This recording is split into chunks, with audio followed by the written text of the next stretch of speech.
I'm Dr. Larry Valero. I'm the director of the UTEP National Security Studies Institute and Intelligence Community Center for Academic Excellence. I would like to welcome you to this special seminar, Women in Intelligence. I am delighted that our special guests from the FBI, DEA, and CBP are here to share their professional experiences with us. Thank you for your service and for being here with us tonight. I would also like to thank all of those who made this seminar possible. Ms. Carmen Medellin, our program coordinator, Sean Naegeli, our graduate assistant, Nicole Ruiz, president of Students in Intelligence and National Security, Dr. Bridget Noland, our postdoctoral research fellow and moderator of this evening's seminar, and to Academic Technologies who are providing technical services tonight and recording this event. Many thanks as well to our catering services for tonight's food and drink. The subject of tonight's seminar is an important one. Women have long served in intelligence capacities throughout our nation's history. Unfortunately, their major contributions are often overlooked and have been lost to history. Women have been integral to collection, processing, and analytical operations and activities since the Revolutionary War and the foundations of the Republic. For example, Nancy Morgan Hart served undercover and obtained intelligence on British defenses during the American Revolution. Some of you might be familiar with the name Harriet Tubman. She's going to be on our $20 bill fairly soon. Is famous for her role as a leader in the Underground Railroad, but she was also a Union agent and scout, as well as a commando leader during the Civil War. Tubman was one of many women involved in espionage and intelligence operations during the Civil War on both sides of the conflict. Perhaps some of you know the story of William Friedman, if you've taken our intelligence history course, the man who broke purple. This was the Japanese diplomatic cipher machine that he was able to break with his team in 1940. It is not well known that his wife, Elizabeth Friedman, was also a tremendous cryptanalyst. She is a cryptologic legend among those in signals intelligence history in that community, but she is less well known than her spouse, but her achievements are just as great. I'd also like to mention to you the name of Virginia Hall. She received the Distinguished Service Cross for her heroism during the Second World War. Working for the Office of Strategic Services, her sabotage operations behind enemy lines in Nazi-occupied France destroyed bridges and disrupted enemy communications. She organized Free French battalions, distributed radios and weapons, aided downed airmen, and worked with the French resistance on many highly dangerous missions during the war. These, of course, are the dramatic examples. Just know that women have always been the backbone of U.S. intelligence, often serving in highly valuable but often unsung capacities. Let me just share a couple of photos very quickly from my research. These women are radio intercept officers serving in Grand Island, Nebraska for the Federal Communications Commission. They were responsible for intercepting German and Japanese radio communications during the war. This is a minor testing lab of the Office of Censorship. As you can see, most of the technicians in this photo are women, okay? What they're looking for are indications of espionage by German and Japanese agents against the United States. And again, as I mentioned, these stories of women serving our nation are not very well known. I encourage you to read a very good book by Lisa Mundy. It's a New York Times best-selling book called Code Girls, the story of American women cryptanalysts during the Second World War. I recommend it highly. Let me just say this, though. The post-World War II and the post-Cold War contributions of women to American intelligence still needs to be told. And its history is surely just as compelling as the few brief stories I've told you. While women's contributions have impacted all aspects of American intelligence, there remains the serious challenge of intelligence leadership, and particularly senior intelligence leadership. Unfortunately, intelligence remains very much a male-dominated enterprise. I think the nomination of Gina Haspel is a step in the right direction, but there is still much more to be done in terms of senior intelligence leadership for women. I am hopeful that events like this and our Intelligence Community Center for Academic Excellence here at UTEP will do our part to remedy this situation now and in the future. So now I'd like to introduce to you one of our student leaders, Ms. Nicole Ruiz. Nicole is the president of Students in Intelligence and National Security, our affiliated student organization. She is an INSS fellowship recipient, and this summer she will be a Catherine Davis Fellowship for Peace awardee at Middlebury College, where she will be studying Korean. Nicole will soon be honored at our graduate hooding ceremony as the outstanding graduate student for our Master of Science in Intelligence and National Security Studies. I am hardly doing her justice by describing her many accomplishments and recognitions. Nicole, it's all yours. So good evening, everyone. As Dr. Valero said, I'm Nicole Ruiz. I'm the president of SINS. Just a quick update on our student organization. We're actually going to be having a Korean language workshop this coming Monday. So if you're interested, please come talk to me. Tonight we'll be discussing an important and sometimes overlooked topic in the intelligence community, women in intelligence. So leading the panel discussion today is Dr. Bridget Noland. She is a former counterterrorism analyst from the CIA, so she has firsthand experience in this topic. We're very lucky to have her today and as part of our faculty. She's a wonderful person. I'm sure you're looking forward to what these wonderful women have to say, so without further delay, I would like to hand over the floor to Dr. Noland.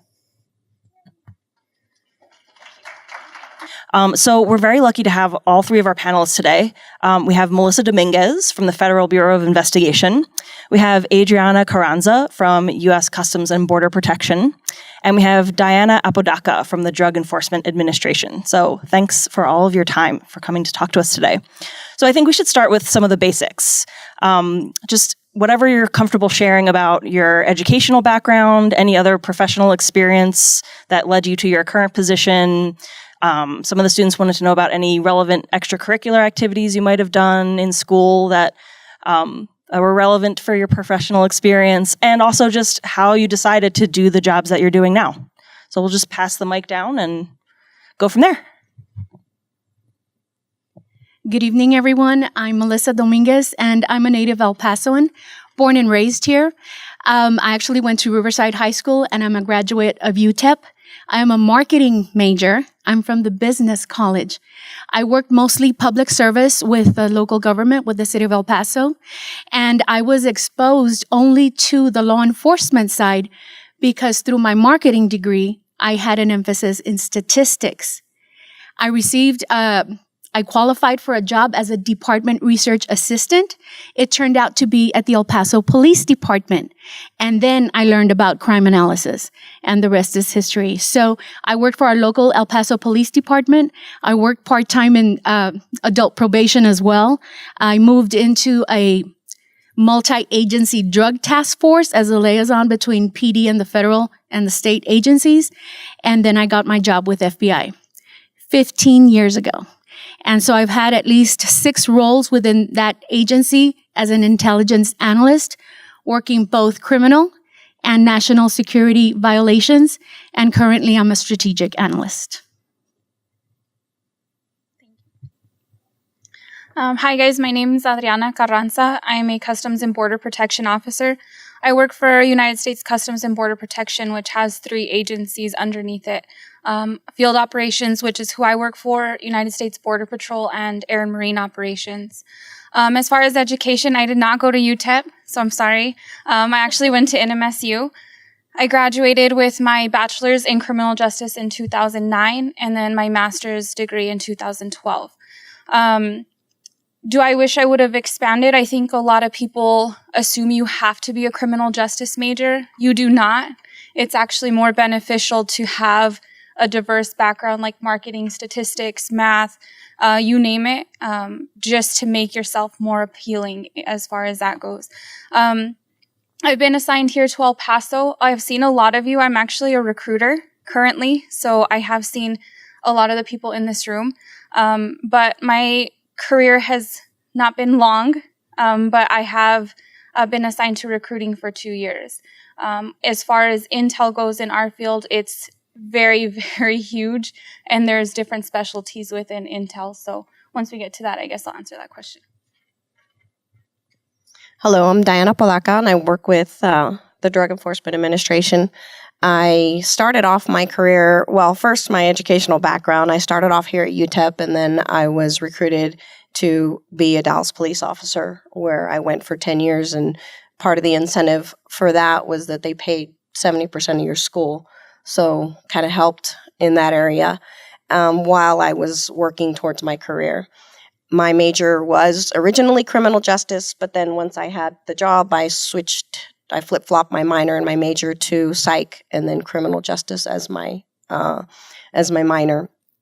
I was a police officer in Dallas for 10 years, and then I applied for DEA. So I finished my school there in Dallas at UTA.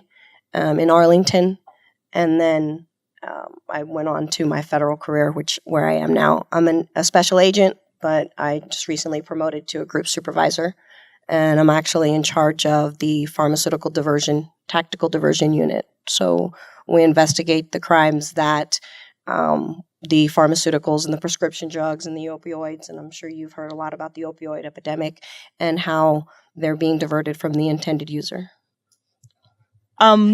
So I know that the answer to this next question is probably there isn't one, but if there is such a thing as a typical day at your job, what does that look like?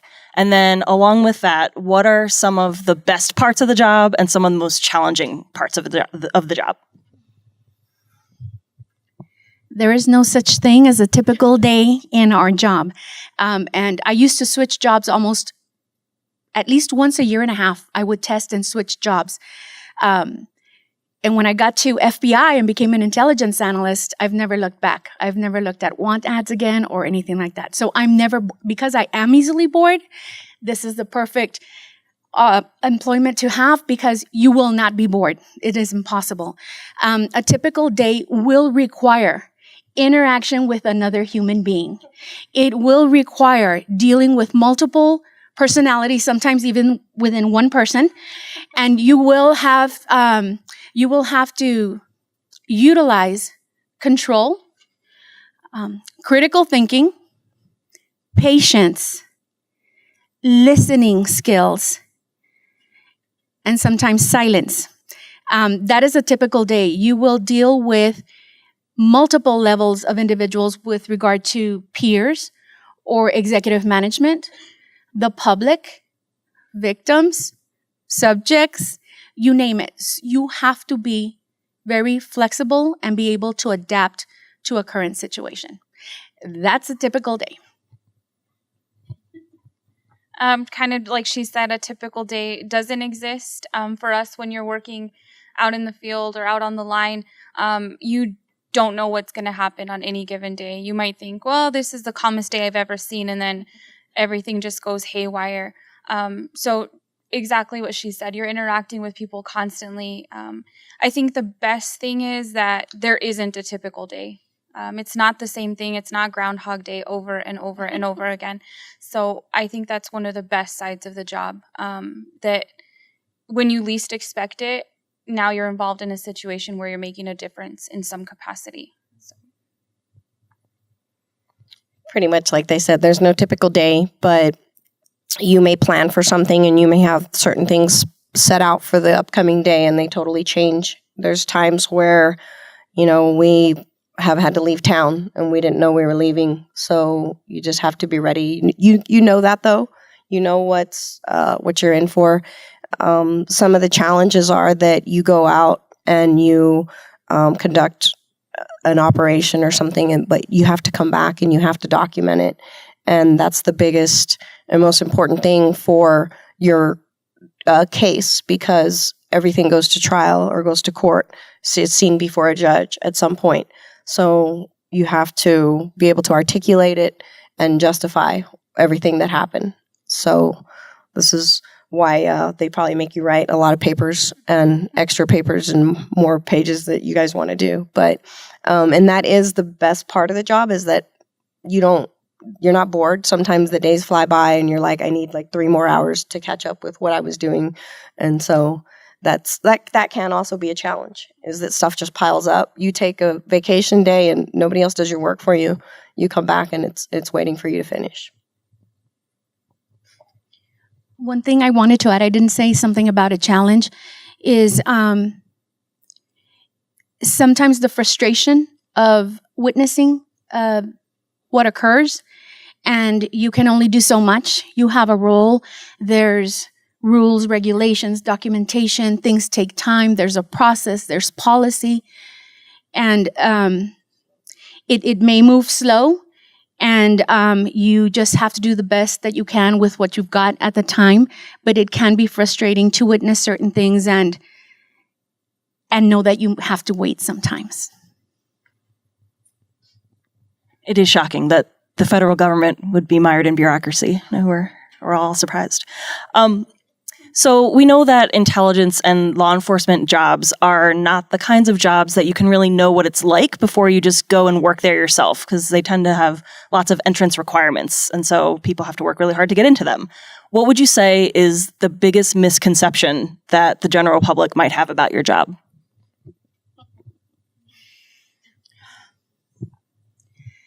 The misconception might be what an individual that works for FBI has to look like. There might be a certain model that is shown. Movies, you read it in books. There's a certain perception that you have to look a certain way. And I'm here to tell you no. Anybody and everybody has something to offer. I blend very well in the art of deception. And so everybody has the capability potentially to become what we are. It's not an elite. Yes, it does take time. Yes, there are requirements, grades, reading, writing, arithmetic. But with a basic foundation, anyone can, and you don't have to have a certain look. Is what I want to say. I think we can all agree that there are many misconceptions when it comes to law enforcement.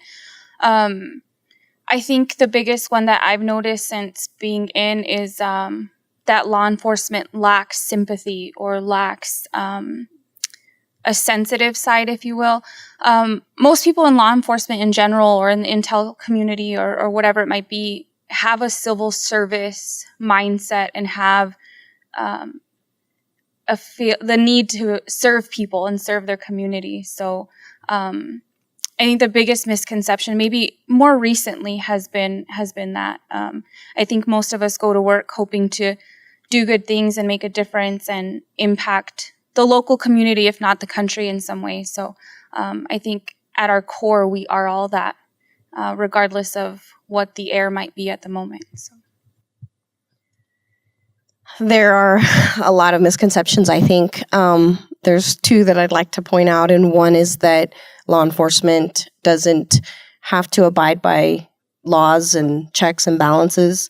We write affidavits, they go before a judge. We don't just go search people's houses and break down doors like some of the TV shows might allude to, or even though unfortunately every field has have bad apples, and for the most part, we abide by the laws that are out there, and those people that don't, they're the rogue people that even we don't want in our field. Okay, since you brought it up, this is a panel on women in intelligence. And recognizing, of course, that we're not asking any of you to speak for all women or anything like that, but what has your experience been like in your respective fields? I think it's easy to think of advantages and disadvantages that might relate to the social construction of gender. So we're just going to open that up and see what you have to say. And we'll go from there. I'll start with my local experience. I worked for the El Paso Police Department and became an acting supervisor when we had a vacancy. I wound up in a lot of meetings with management. I was usually the only female in the room of maybe 25 to 50 persons. In trainings, I was typically one of maybe 5 females in groups of 100 to 150. And so I was in very small meetings and I was in very large groups. One thing that I noticed immediately was the actions, the words that were spoken once a female entered the room. Now, I'm going to say how old I am. This was in the 90s. Okay, many of you were not born. So in the 90s, I was already at PD and I was in my 30s. So coming in and going into meetings, the tone always changed. The cussing, the whatever, you know what I'm talking about. And so easing into that, trying to blend, trying to make it not about the gender and making it about the work that we needed to do is something that I was exposed to quite a bit. As time passed, your skill, your work, your productivity, your talent will speak for itself, and then the gender begins to erase. And people take you for what you bring to the table instead of looking at you gender first. And so it's been good as the years have gone by. I'm going into almost 30 years of experience in law enforcement in different scenarios, but local police department, lopsided. Your civilians were usually heavy on female, but your gun carriers were usually male. Adult probation, we had a little bit more of a split, had more female presence as far as adult probation officers. And once I came into federal, we're at 20% right now. 20% is female.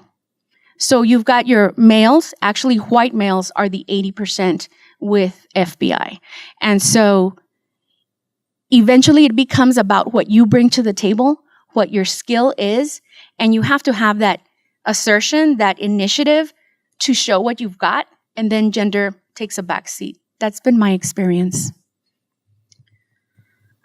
Yes, it is a male-dominated field. In our agency, it's going to be, for my position, Customs and Border Protection Officer, we're at 16% female. Border Patrol agents are at 4%, and Air and Marine is at less than 1%. So Air and Marine are pilots and boat captains. I think the best advice I got came from my dad. I am the first person in my family to be in law enforcement. And he said, if you want to do that and you want to be in a male-dominated field, do everything you can to the best of its ability. So there aren't different standards for males and females when you come into law enforcement. You know, firearms qualifications are the same. PT becomes the same. The intricacies of the job are the same. And if you're willing to come into a career, just know that the same exact requirements are expected of you. Yes, it's male dominated. I grew up with all brothers, so I was kind of used to that world. But as a female, you bring a lot of benefits to the position as well. You think differently. So it is, you will be a minority as a female, but you also bring so much more to the table. We're hoping obviously to get our numbers up like she was saying, but it is a huge shortage when you're thinking about 16% of 20,000 officers. It's a small number. So that's all I have. For me, I started my career when I was 21 years old in Dallas as a police officer. So it still is a male-dominated field. I just made sure that I met the qualifications that I needed to meet, and I did everything to the best of my ability. And it's kind of like she mentioned, the gender goes away, or they stop looking at you. They realize that they can rely on you for what you can bring. And I think this goes across a lot of different types of careers. It's not just going to be in law enforcement. It's harder in some of the physically required jobs, because you're obviously going to need to compete at that level. Or, sometimes if you're a police officer, you're an agent, they're going to need help. Someone's going to need help, and you're going to need to get in there. But everybody, not everybody's as strong as everybody. As long as you go in and you are willing to do the job, then you're going to be okay. I personally have not. I've met obstacles. I haven't let them stop me. I've, set boundaries when some of the people want to joke around inappropriately. I don't even go there. It's not that I don't joke around, because I like to have fun, but I just set certain boundaries to where there's no misconception there. And really, it's been okay. And I think you can apply that to a lot of things, to race, to gender, where you go in, and with our careers, you need people across races, across genders, because we deal a lot with human sources and defendants, where sometimes they want somebody who is like them and they feel comfortable, be it right or not. It's human nature. So really, we need everybody in our careers, because you make the whole mixing pot makes the whole company a whole. So what I really appreciated about what each of you just said was how you as individuals in the larger organization have approached whatever barriers you might have faced as women. Social science research shows us that in addition to those sort of individual level approaches, there are also structural barriers that women face, whether they're formal organizational policies like family-friendly leave and things like that, or informal policies and practices such as, being discouraged from taking time off and things like that. What are your thoughts about sort of the structural piece in addition to the individual piece that you all talked about?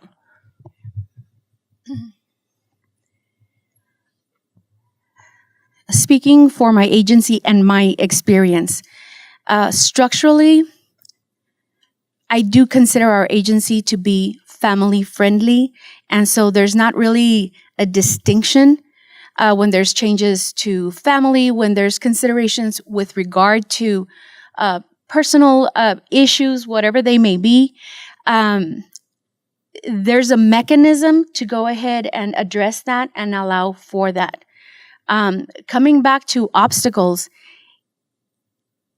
you are going to face obstacles whether you're single or you have children or you're a certain age, or maybe you don't have the degree that some other person has. Believe me, the barriers are many and you'll encounter them depending on what you have specific to you. So female, college educated versus law enforcement that were already officers and didn't have college education, civilian versus gun carrier, overweight, physically fit, old, young. Yes, whether you speak a language or not, all of those are going to come into play. And I know it's not structural, but all of these things come into play on a daily basis. And again, I know that I overcame any of that because I would stand up for myself as an employee. I wanted equal consideration regardless of the barrier that was picked for that day. And so I was able to move ahead and get done what I needed to do. You set up your boundaries. You determine what you're going to tolerate or not. You have to decide what you're willing to compromise or not. Every organization is going to have all those things that you need to maneuver around. It is up to you to set up your value system to be able to forge ahead. I think as more women start to join law enforcement agencies, you will see changes within the agencies as well, right? There are many agencies where wife and husband work in the same agency. So you do see the agencies start to develop, start to take families into consideration, start to really see the growth of the person. I would say a lot of people join around their 30s, maybe around the same time that they're starting a family. So the agency has to start to change. And I know there's already, for our agency at least, there's a lot of mechanisms already in place to accommodate families, ensure that families are taken care of. But with that, you can't forget the nature of law enforcement. She mentioned something earlier that if you're out doing something and you have to process something, you have to do the paperwork, there are things that are going to have to get done before you go home for the day. So the nature of law enforcement is that of shift work, is that of being out for late hours or maybe staying on duty longer than you expected on one day. So I think within any agency, they try to accommodate as much as they can. The effort isn't to definitely not to come in the way of a family, but we have a mission as well. So something to keep in mind. For us, I think it's, for our agency, it's twofold. And I think it goes across agencies in law enforcement where on the small scale, if you have an event or something that you need to be at and something needs to get done and you are not the one that necessarily has to do it, your team will cover for you. You know, if you have something, an event for a child or parent, you know, that you want to go to. And so for the most part, we talk amongst ourselves and, you know, I'll take care of it. That's the small scale. On a larger scale, you know, there's the family FMLA, Medical Leave Act, where you're allotted so much time if you have a baby, and so it's the father, or if you adopt. There's also in our agency where I've heard other agencies have this program where you have a leave transfer program. So if you have to take care of somebody or you become very sick and ill, you join this program and people donate leave to you. And in private businesses, I don't know that they have those programs. And so, you know, it's sad that you're going through it, but people know when someone gets sick, we know how we can help each other out. And that's the first thing we ask. Are you in the leave transfer program? When you are, let me know. You know what I mean? Because we know how we can help each other out. And so those are, I think, one of the positive things of, you know, the job, that we help each other out on the small scale. We're like family. And then we have the FMLA and the transfer program built into the agency to where they've thought of those issues. Okay, so kind of building on that theme that you all brought up of organizational change, it sounds like in your many combined decades of experience that things have changed over the last few decades, including since the 90s. So one of the questions I have here from one of the students is how the work that your individual position does, how that has changed since 9/11, and then also how the organization as a whole has changed its approach to work since September 11th, if it has. With FBI, we have multiple violations that we work as far as our mission. And so before 9/11, it could be described as a reactive situation. In other words, an event occurred, be it a robbery, be it healthcare fraud, be it a kidnapping, whatever is within our scope. The event occurred and there we go, kind of like a police response. And so the investigation occurs and then we move towards, of course, prosecution. Okay, ever since 9/11, it's not a reactive approach that we can take anymore. We have to begin to see indicators potentially of something that's going to occur, it begins to be something where we want to prevent something from actually happening. And that is a very different approach to analysis. When something has already happened, you go find, you look, you do all your investigative analysis and you look for patterns and everything. Now, it's hard predicting human behavior. We have mechanisms in place that we look at and monitor continuously to identify indicators. We rely upon each other to see if there's something that they know. We have to communicate interagency to know what they know, to see how we can help each other to stop certain things from happening. More things are stopped than actually happen now. And all I can tell you is our stance is proactive, whatever that means. And it just changed the whole dynamic. Personally, I feel like I'm always on alert. I'm always looking. I don't shut down because anything can happen anytime, and we're here to protect you and protect ourselves and our interests for the United States. So I think 9/11 deeply affected how we do business, and I can tell you that now it's about being proactive and preventing. Same sentiments for us. United States Customs and Border Protection is under the Department of Homeland Security, which was created specifically because 9/11 occurred. So for the department that I work for and for the agency, it was crucial. Our mission is preventing terrorism and terrorist weapons from entering the country. So our whole existence is surrounded by what happened on 9/11. So for us, primary mission, and it will be for, obviously the foreseeable future. For my position, 9/11 was also important because it merged a customs inspector and an immigration officer at the ports of entry. So Customs and Border Protection officers were also created as a result of that. I think all federal agencies in general are more proactive instead of reactive, and working together to ensure that we're all on the same page. So my agency absolutely, and the Department of Homeland Security, was extremely impacted by 9/11. I don't know if it would exist if 9/11 hadn't happened. So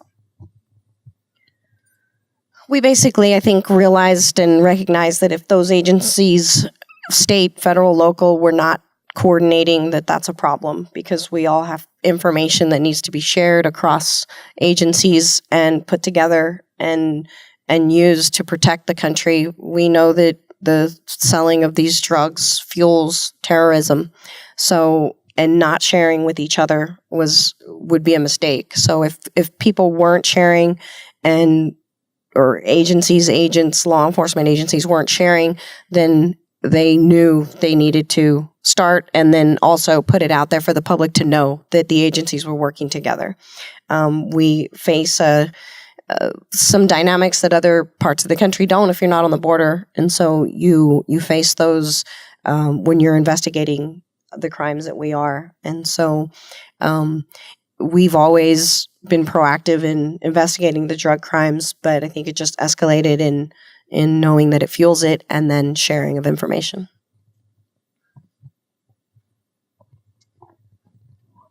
Okay, so that was a question about the past.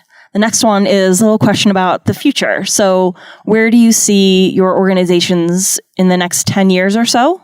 And then as like a follow-up to that, if people leave the organization before retirement, why do they leave? I'm going to pass the mic. No. You feel free to pass. You always get it first. There you go. I'll go first.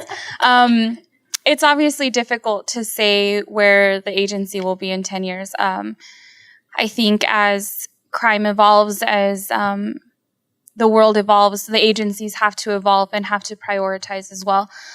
So I don't know the answer to that question, quite honestly. What was the second part? Before retirement, why did they leave the job? I think it depends. I don't have numbers on the people that leave before retirement, but I think individual goals, individual movement, location where you're at, individual happiness, maybe you foresaw yourself somewhere else. I think it's hard to know why people leave the agency. One of the things that I talk about heavily when I recruit is to be sure that law enforcement is something that you want to go into. It's multifaceted, obviously, and it has a lot of unique aspects to it, but I think it's just individual, maybe aspirations, goals, wants, needs, family. It's so many things. It's a little difficult to say why people leave. That's all. Your turn. Yeah. It is difficult to say where we'll be in 10 years. I mean, we're not, I think, in a position that makes those decisions, and why people leave are the same reason. A lot of it is mobility. We had an administrator recently who tried to address that and try to move people, around to closer to where they'd like to be, more, because you come into work and then you sign mobility agreements, and then you have to spend a certain amount of time before you're moved. And so they tried to address that, but it's hard to say. Sometimes people just realize it's not the career for them. Other times it's where they want to live. We've had people leave and come back. It's really, I don't think any agency's in a lack for applicants. So that's not the issue there. Okay, I thought about it. Actually, every agency is going to have to do more with less, more with fewer resources. There's budget cuts, and I think that's always going to be something that we have to be cognizant of. So we're going to have to work smarter. And I have to say, it is my hope, because I'm not speaking on behalf of the agency, is that we do rely on intelligence driving what we do so that we can hit the priorities, so that we can hit those threats, those violations that are impacting more people, so that we make a bigger difference with less. As far as movement, why do people leave before? You know what? If you're in the intelligence field or in law enforcement, there's actually a lot of opportunities among different agencies at the federal level, at the state level, or even local. And based on personal issues going on, or maybe lack of job satisfaction, or maybe you don't want to travel, or maybe you want more pay, or maybe it's not about the pay and you'd rather make a local impact. Once you go into law enforcement, I think you'll agree, even retiring or quitting before retirement, you will find other opportunities easily. It is highly competitive. So while you're educating yourself and preparing to go in, bring the most that you can. Another language, life experience, reading, writing, and arithmetic. I'll always say that because it is competitive out there. There are many jobs to be had, but job satisfaction is something you can afford to look for, because there are other agencies that you can work for if maybe this wasn't what you thought it was going to be. And I do encourage you to hit internships or do things like that to expose yourself so that you'll know if this is what you really want to do. Because I love my job. Do you love your job? Do you love your job? Okay, you have to love your job to be in law enforcement, I think, and to be effective. Okay, I know that was a toughie. I promise the next one is a lot easier. But it's also our last question because time has flown since we've been having fun. And we only have time for one more question. But then after we do a little wrap up, there will be some time for more mingling, more snack having. And then if anyone has individual questions, maybe we'll be open to those as well if we still have time. So, of course, many of the people in the audience here are students, and they're here because they're thinking about working in law enforcement or intelligence someday. And I got a whole bunch of questions about what advice you would give them as future applicants or even current applicants. A lot of them are graduating soon. So they want to know, what kinds of courses should they take? What kinds of people should they have write recommendation letters for them? What one thing, would you tell your younger self, and all those kinds of questions. So if you had like 1 or 2 bullet points for applicants to the Intel community or law enforcement, what would you tell them? Max out your education while you can. It is competitive. With our agency, it's to the level of master's now. If you can get another language, that would be fantastic. Stay clean. And you know what that means. So excel in your education. Get that high GPA. Reading, writing, and arithmetic. Trust me, you will be writing a lot. Your writing skills put other people not on the scene, in the scene. You make the picture. You help prosecute. Write well. And then finally, be empathetic. Look at people. Have compassion. Have respect. Be kind. You will be dealing with others. Put yourself in their place and you will excel. So in the hopes of not sounding like your parents, don't get in trouble. That's really bottom line. Don't get in trouble. Stay away from things that can affect, obviously, your career in law enforcement. I know you hear it all the time, and I obviously sound like your parent now, but it's going to affect an applicant pretty heavily. So that would be my biggest advice to you. Secondly, as far as education goes, yes, higher education does open doors for you that maybe otherwise would not be open. I always tell people, school first, school first. If you end up not liking where you're at in any field, it at least gives you the opportunity and opens a door for you to go somewhere else. So that's it from the parent. My advice would be to finish school now, because I took a break and went to be a police officer, like I said, but it wasn't easy. Would have been a lot easier to live at home and go to school and only worry about that. But then I put myself into a position of having to pay bills, go to court for the cases and the people that I made arrests on, work extra jobs to try to pay for my school, the part that wasn't being paid for.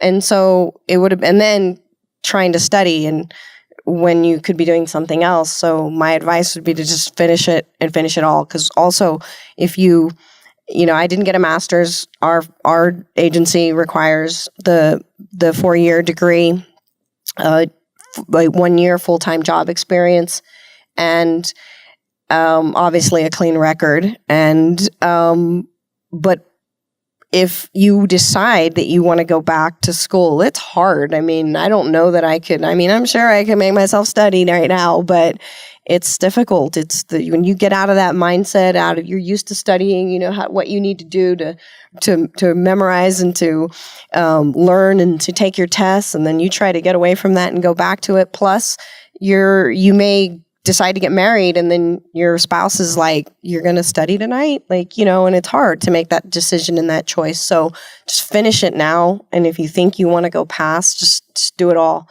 And but obviously, don't get yourself in trouble. Think about what you're doing. It's real easy to go out and get into a situation. People, even now, adults that aren't in school anymore, they're already have careers, but they get heated, and we fight over the way somebody's driving when we could just go, I don't know what's going on in that car right now, or that person's mind. Just, okay, they cut me off. Let me just, no, you know what I mean? People are fighting over these things and getting upset, and then you get into an accident, and then you know what I mean? It just escalates, and then you're like in trouble, and you have a record, and then now, great. And it doesn't just affect law enforcement, education, teachers, stuff like that. So it's just that. And then when you go to your interviews, don't You don't need to do what a lot of people are doing now and showing up, like you just got out of bed. Show up presentable, put on a suit, or, comb your hair, and just, show up like you want the job and be professional. Think about what you're going to say before you get there, because it's real easy to think that, I'm going to do good, but you really, our interview panel isn't what you think it is. People come in there and they are stunned sometimes with the things that they're being asked, and it's nothing crazy really, but think about answers. Why do I want that job? Look up the company or the organization that you're interviewing for, and try to think of things you would say. When I go to court, I look at my affidavit that I wrote. I wrote it, so you'd think I wouldn't need to study it. But I make notes on, because that's how I remember things. If I don't drive there or write it down, I can't remember. So I make notes, what I'm going to testify to, why, I did what I did, what made me develop the probable cause that I had against that person.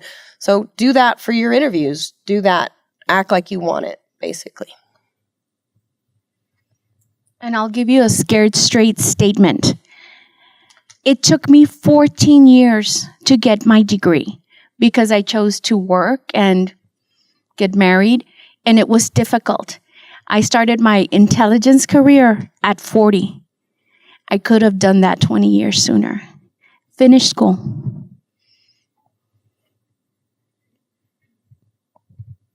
But you're also wildly successful. So there are many paths to success. I have to just say that.